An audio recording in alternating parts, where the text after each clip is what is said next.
Welcome, Internet and fellow YouTubers, to the Open Cloud Infrastructure channel. I'm your host, Sascha Siegmann, and I'm very happy that you're here. In this video and podcast episode, we're going to install Red Hat Enterprise Linux 9.1 on bare metal, and we'll use it to install Red Hat's flavor of Kubernetes, aka OpenShift. So today's Monday, January 9, 2023, and at this time, according to the Kubernetes IO website, there are 66 Kubernetes distributions certified. Starting to get a hang of this thing called cloud, and Kubernetes certainly does not seem to get any easier. But that's what this channel is for, making a few choices and implementing a working running system on bare metal that is much, much faster than what you can get from AWS, Google, or anyone else. The reason being, it's your local cloud, not someone else's. If you thought like me until recently that Red Hat Linux is not free Linux and you have to pay for a subscription, let me tell you that is actually not true for developers like you and me. Developers can download a free ISO from the Red Hat website and install it just like any other free Linux distro such as Rocky, Ubuntu, or Fedora. You can download Red Hat Enterprise Linux from the developer website. So you go to developersredhat.com/products/RHEL/download, and you can activate your free subscription by creating your own account first on redhat.com. And this download is called the no-cost RHEL for Developers subscription. You can install up to 16 systems using this license, which should be enough for most developer use cases. I recommend to download the latest version, 9.1, which is about 9 gigabytes to download. You can also download the network version, which will load remaining files over the internet during installation, and this image is just under 1 gigabyte. You can, by the way, download both the x86-64 as well as the ARM version. We will be using the Intel version.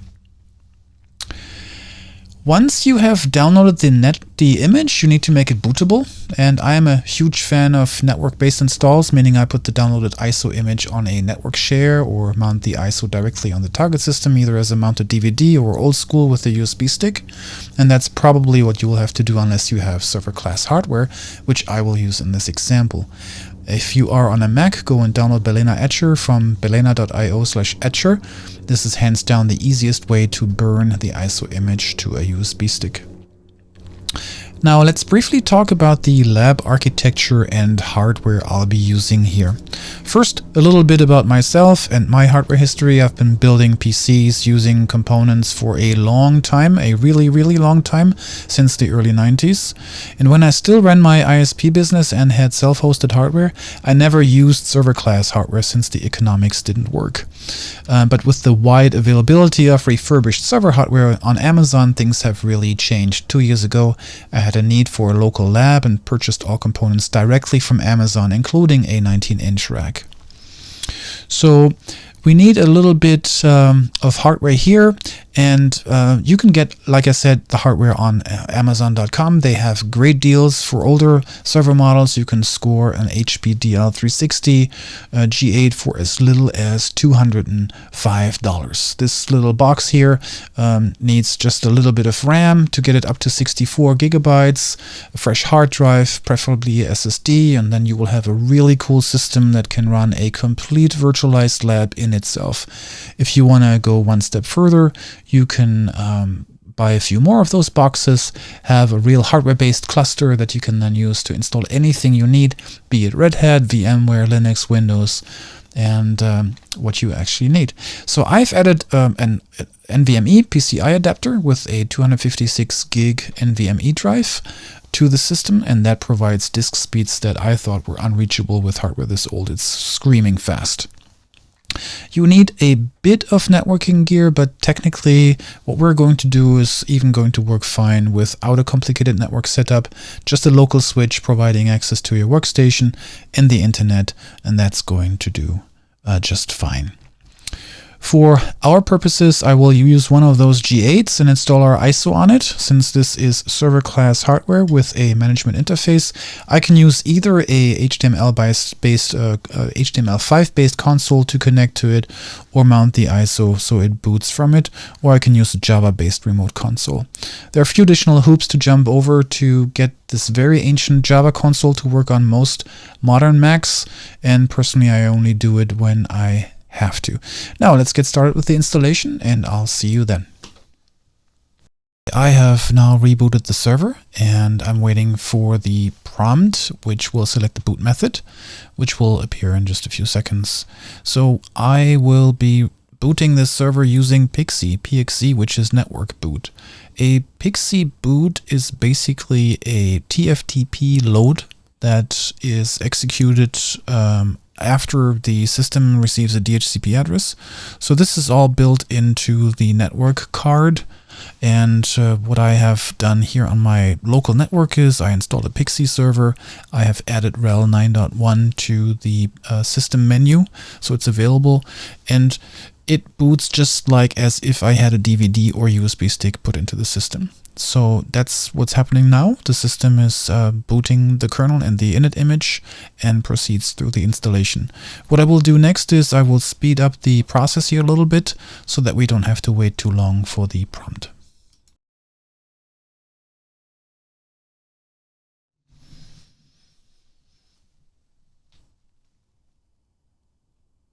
So depending on the speed of your system and the nature and the bone phase, I guess, these activities will take some time. It took a few minutes of time until the Anaconda installer starts. And Anaconda is the default installer for Red Hat and many other operating systems, which provides a graphical user interface, and that's what we're going to see next. So, as you can see, this is the language selection. We're simply going to continue with the selected defaults, which are English and English United States. And the first thing that we have to change here is the installation destination. This defines on which hard drive we're going to install. And the hard drives that I have installed on the system are 1, 2, and 3. So the first one is the Samsung NVMe drive. This is not supported as a boot medium because the BIOS doesn't support it. What is supported is to install it on the SSD drive, the 120 gig drive, or the 1 terabyte spinning drive. I'm going to clean up the previous installation because I have already run through this installation a few times, and what I need to do here is simply reclaim space, delete all of the existing partitions, and then hit the button Reclaim Space. Next up is changing the root or setting the root password. I do want to be able to log in as the root user. Personally, I don't think there's anything wrong with logging in as root. It's my lab machine, and I don't have anyone but me who uses the machine. If you do use it in a team, it probably is a good idea to disable the root account and simply SU with your users that are on the system. So once the root password is set, I can click on Begin Installation. And this will configure the disk drives. It will remove the existing partitions, rewrite them, and then configure the storage. This will take a little while. I have also sped this up quite a bit. And what's happening next is the packages will be downloaded. Plenty of those, so 1.35 gigabyte from the install ISO, and then after the RPMs have been downloaded, they will then be installed, and that will take a little while as well.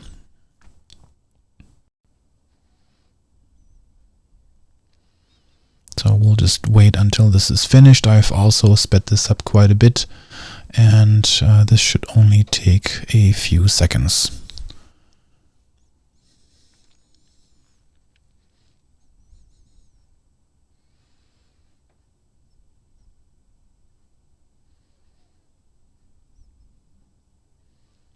So once the RPM packages are all installed, there's a little bit of housekeeping to do. The system will need to create users. It will need to create system configuration files and go through some setup tasks that will run, and those can actually take quite a bit of time. At least on my run through it did a few minutes. But we're not going to wait for these, and I have also sped those up. now the system is going to install the bootloader and get the initial RAM ready. Now we can reboot the system. I've sped up the boot process here a little bit and edited this out. The system is no longer using the text-based boot mode, but it already has switched into graphics mode. That's why you see the 9 here. And there it is. There's our freshly installed Red Hat Enterprise Linux 9.1 system. So the next step is to start the setup and go through the process. And that's what we're going to do next.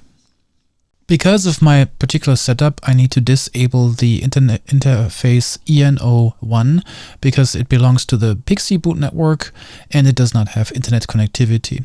So I'm going to disable that and then provide my username and password. And I will then finish the next configuration steps. After this is done, we're going to have finished the initial setup, and then all we need to do is wait for the Wayland configured system to come up, and then we can continue with registering the system with Red Hat.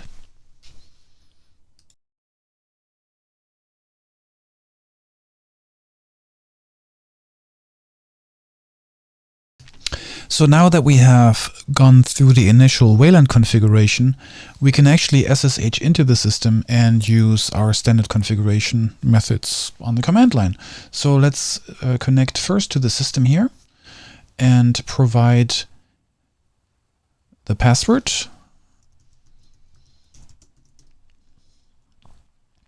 And the first thing we need to do is we need to provide our credentials so that we can register the system with Red Hat, with the subscription manager. The reason for that is if I were to, for example, try to install anything, none of the repos are configured. So I need to do this first so I can actually install additional software. And that's what I'm going to do next. So how do you register a system using the subscription manager with Red Hat, you may ask? Well, let me show you.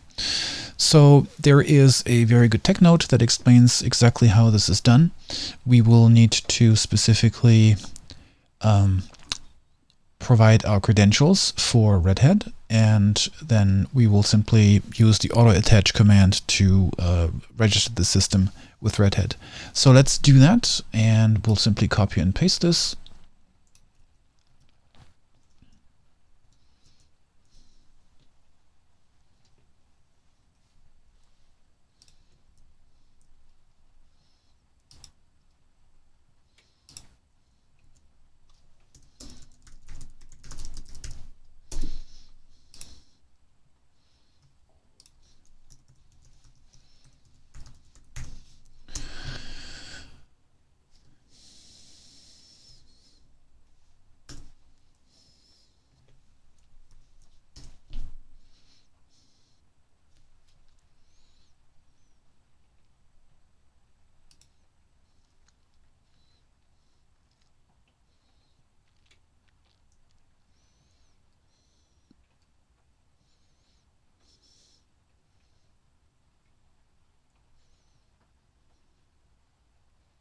And that's it. Now the system is registered and subscribed with Red Hat, and we can install additional software, get security updates, and all of those good things.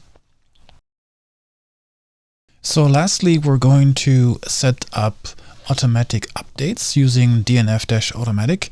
There are 3 policies that can be chosen. One is to simply use download timer, which means it will download available updates. The second one is automatic installer, which means downloading and installing available updates automatically on a schedule. And the last one is to notify only. So that is for reporting that updates are available. The tool is simply installed with yum install DNF automatic. It's documented on the Red Hat website. We need to install the package and import the signing keys from Red Hat.